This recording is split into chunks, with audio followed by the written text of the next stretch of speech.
তো আমরা শুরু করতে চলেছি যে লেকটিন পাথওয়ে।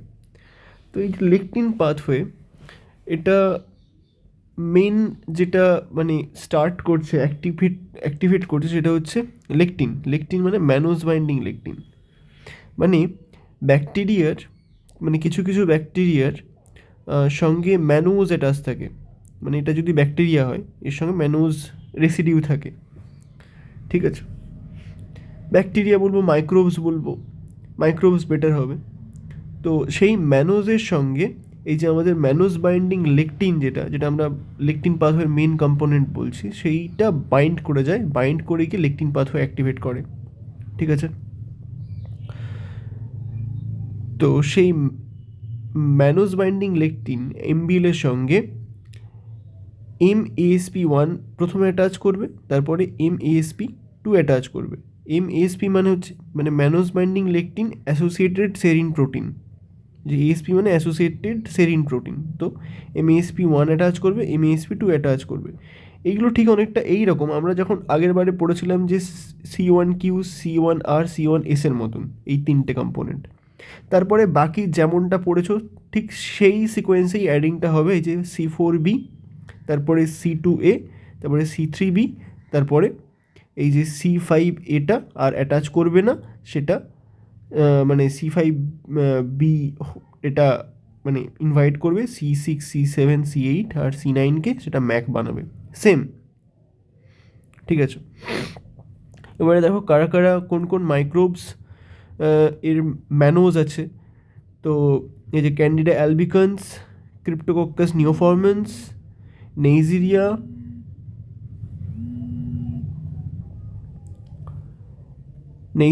স্যালমোনেল্লা আর লিস্টেরিয়া মোনোসাইটোজিনস।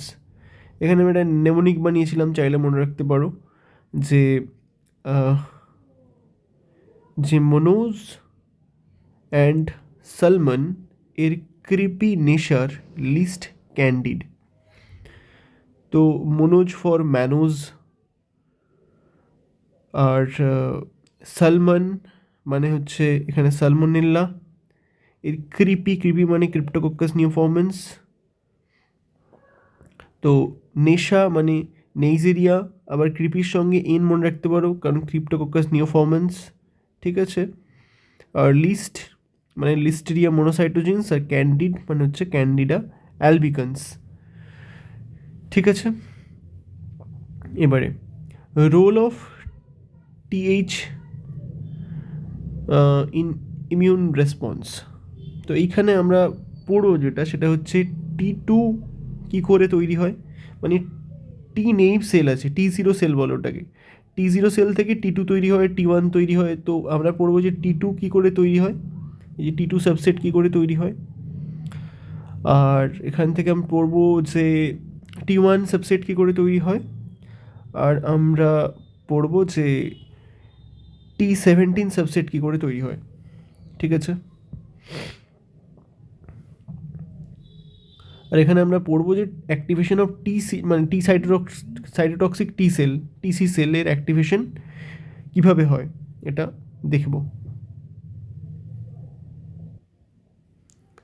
তো প্রথমে আমি দুটো সেল দেখতে পাচ্ছি, একটা হচ্ছে এপিসি আর একটা হচ্ছে T0 সেল, মানে T0 নেইভ সেল, যেখান থেকে আমি TH2টা আমি পাবো।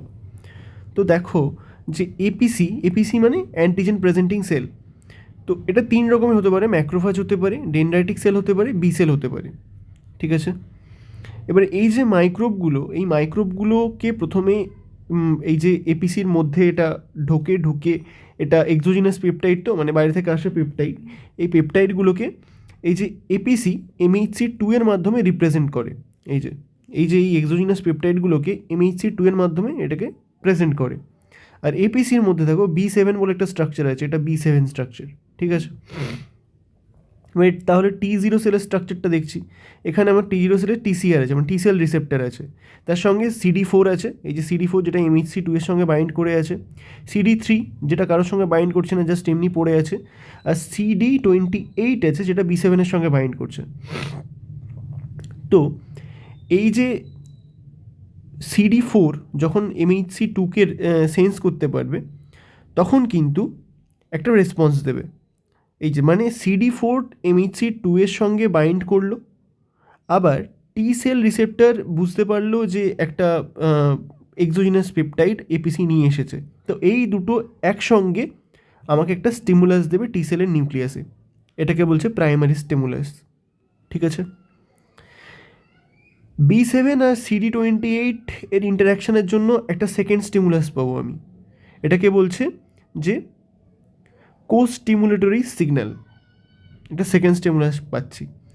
আবার এই যে এক্সোজিনাস পেপটাইডের জন্য আমার এই সেল থেকে ইন্টারলিউকিন-1 প্রোডাকশান হচ্ছে এপিসি থেকে, তো সেই ইন্টারলিউকিন-1টা এই যে টি সেলের রিসেপ্টারে গিয়ে কিন্তু বাইন্ড করছে। তো এখান থেকে আমি একটা থার্ড স্টিমুলাস পেতে পারি। ঠিক আছে, এটা কিন্তু সবসময় হয় না, কিছু কিছু মাইক্রোবসের হয় এটা। তো তখন এই যে T0 সেলটা থেকে TH2 সেল তৈরি হয়, তো তার জন্য ইন্টারলিউকিন-4 লাগে এই যে কনভার্জনটার জন্য, কিন্তু ইন্টারলিউকিন-4টা কোথা থেকে এলো আমরা জানি না। এবার সেই TH2 সেলটা কী প্রোডাকশান করে, ইন্টারলিউকিন-4, 5, 6, 9, 10 আর 13। ঠিক আছে, এইটা হলো T2 সেলের গল্প, TH2 সেলের গল্প। এবারে TH1 সাবসেট কী করে তৈরি হচ্ছে, সবটাই সিমিলার, শুধু দেখো সব কিছুই সিমিলার আছে, প্রাইমারি স্টিমুলাস, সেকেন্ডারি স্টিমুলাস আর একটা থার্ড স্টিমুলাস, সব ঠিক আছে। শুধু এইখানে এই যে এপিসি থেকে ইন্টারলিউকিন-12 প্রোডাকশন হচ্ছে, এখানে কিন্তু 1টাও প্রোডাকশন হচ্ছে। ঠিক আছে, এখানে ইন্টারলিউকিন-12টা প্রোডাকশন হচ্ছে, সেই 12টা আমার TH0 সেলে থেকে মানে TH0 সেলটাকে TH1 সেলে কনভার্ট করে দিচ্ছে। এবার সেটা আবার TH12 তৈরি করছে, TH1 সেলটা আবার সেটা ইন্টারলিউকিন-12 তৈরি করছে, আবার ইন্টারলিউকিন-2 তৈরি করছে, আর ইন্টারফেরন গামা আর ইমিউন ইন্টারফেরন তৈরি করছে। তো আবার ইন্টারলিউকিন-12টা আবার একে স্টিমুলাস দিচ্ছে, ফিডব্যাক, পজিটিভ ফিডব্যাক। ঠিক আছে, এবার যে এই ইন্টারফেরন গামা বা ইমিউন ইন্টারফেরনটা, that is most potent activator of macrophages. ঠিক আছে, তাহলে কী কী করছে, আচ্ছা বাই দ্য ওয়ে এটা কিন্তু টিউবারকুলোসিসে দেখা যায়, এই যে T1 সাবসেটের যে এই গল্পটা। তো এই যে ইন্টারফেরন গামাটা কী করছে, most potent activator of macrophages. তো কী করবে, activate macrophages, shows phagocytosis, increase phagocytosis, increase amount of free radicals and increase display of MHC molecule। ঠিক আছে, মানে আমার তো এটা ম্যাক্রোফেজও হতে পারে, তাই না? মানে এই যে ইন্টারফেরন গামাটা ম্যাক্রোফেজকে অ্যাক্টিভেট করছে, ম্যাক্রোফেজকে অ্যাক্টিভেট করে আরও ফ্যাগোসাইটিস করাচ্ছে, আরও ইনক্রিজ ফ্রি র্যাডিক্যালস প্রোডাকশন করছে, আরও এমএইচসি ডিসপ্লে আরও বাড়াচ্ছে। ফলত যে some activated macrophages become epithelioid cell do not show phagocytic action এর পরে, and some macrophage fuse to form multinucleated giant cell at the site of the infection. মানে এইখানটা চলে আসতে হবে যে এই যে TH1 সেল অনেক আছে, TH1 সেল অনেক আছে, TH1 সেল অনেক আছে, দেখতে পাচ্ছ যে TH1 সেল থেকে ইন্টারফেরন গামা প্রডিউস হচ্ছে। তো ফলত আমাদের ম্যাক্রোফাজ অ্যাক্টিভেট হচ্ছে, এই যে অ্যাক্টিভেটেড ম্যাক্রোফাজ, সেই অ্যাক্টিভেটেড ম্যাক্রোফাজগুলো ফিউজ করে গিয়ে MNGC তৈরি করছে। ঠিক, আর কিছু অ্যাক্টিভেটেড ম্যাক্রোফাজ এপিথেলিওয়েড সেল তৈরি করে দিচ্ছে। ঠিক আছে, তো এইটা হচ্ছে মাল্টিনিউক্লিয়েটেড জায়েন্ট সেল। তো আমরা একটা গ্রানুলোমা দেখতে পাচ্ছি এখানে, তো produced in case of infection by intracellular organism, control of pathogen via granuloma, that is cell mediated immunity, and in case of significant tissue damage that is called hypersensitivity type 4, no role of antibody. এবার T17 subset কী করে তৈরি হচ্ছে, that is produced in response to exogenous proteins, especially in case of some fungal infection and some extracellular microbes. তো এখানেও সব কিছু similar, শুধু এখানে প্রডিউস হবে ইন্টারলিউকিন 6 আর টিজিএফ বিটা, যেটা Th0 সেলকে Th17 সেলে কনভার্ট করবে। আর Th17 সেল সিক্রেট করে ইন্টারলিউকিন 17 আর ইন্টারলিউকিন 21। ইন্টারলিউকিন 17 কী করে, যে কেমোট্যাকটিক এজেন্ট ফর নিউট্রোফিল, এরকম আরও এজেন্ট আছে, যে C5a ইন্টারলিউকিন 8। আর people who are insufficient to produce interleukin 17 are prone to life-threatening fungal infection like Candida albicans. R interleukin 21 কী করে, it is a growth factor for Th17 subset। ঠিক আছে,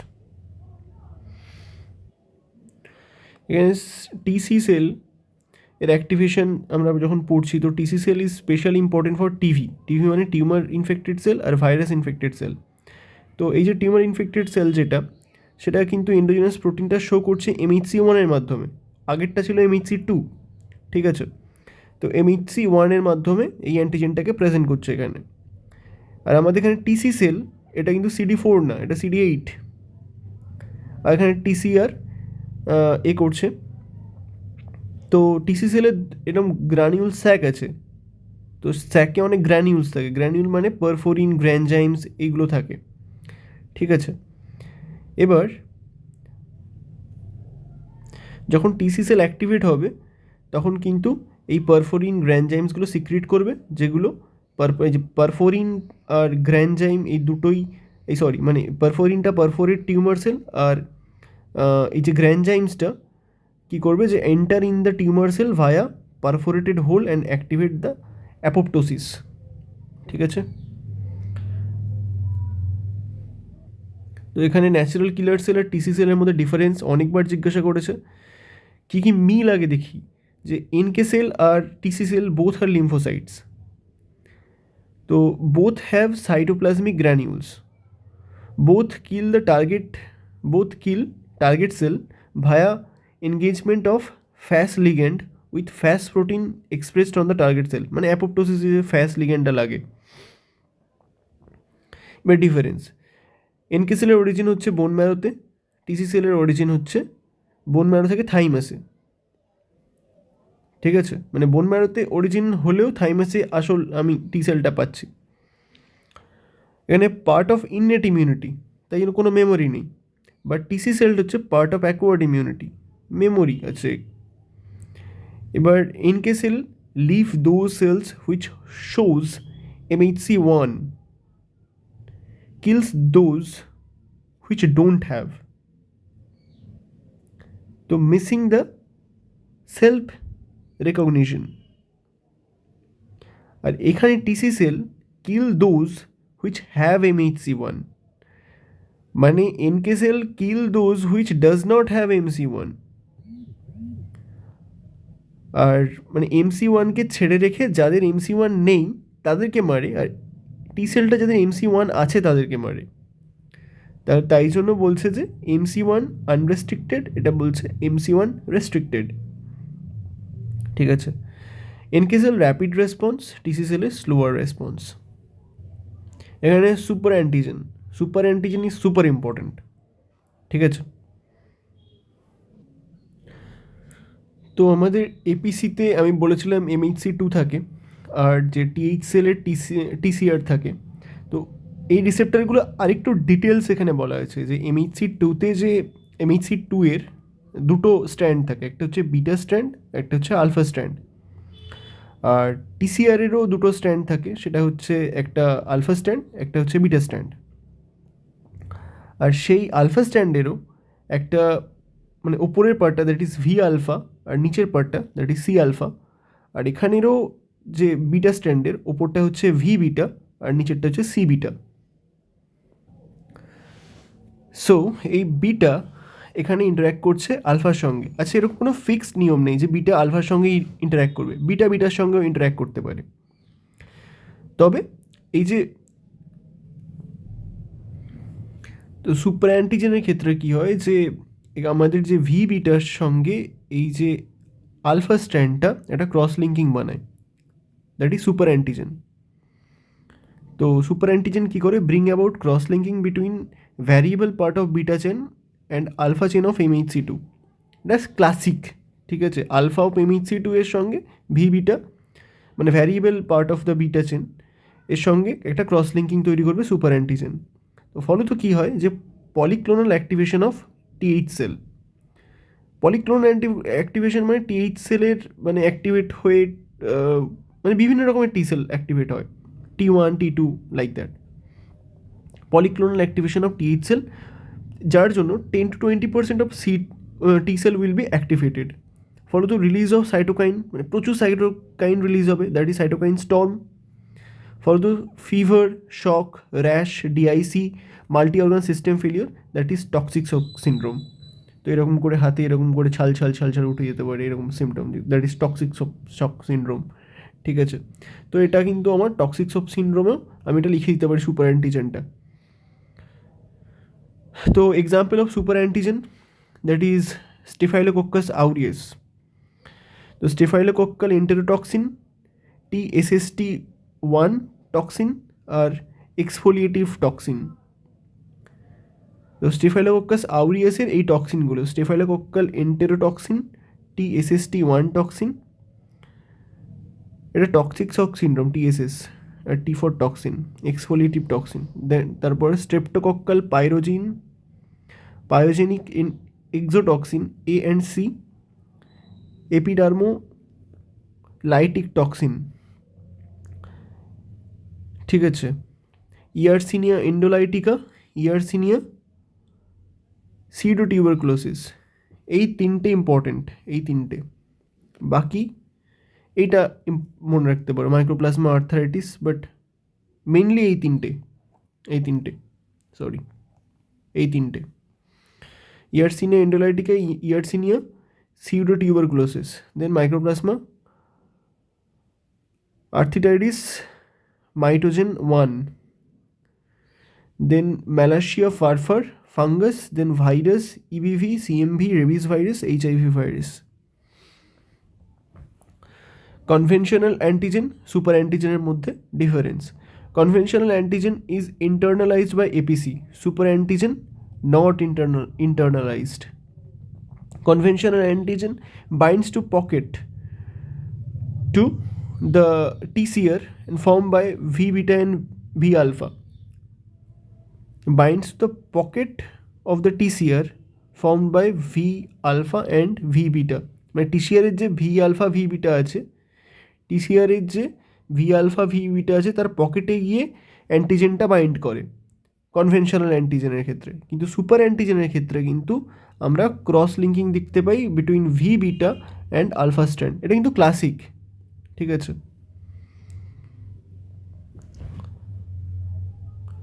monoclonal activation, that is 0.0001% T cell activate হয়। এখানে polyclonal activation, that is 10-20% T cell activate হয়। এখানে moderate cytokine release, এখানে severe cytokine release, ঠিক আছে।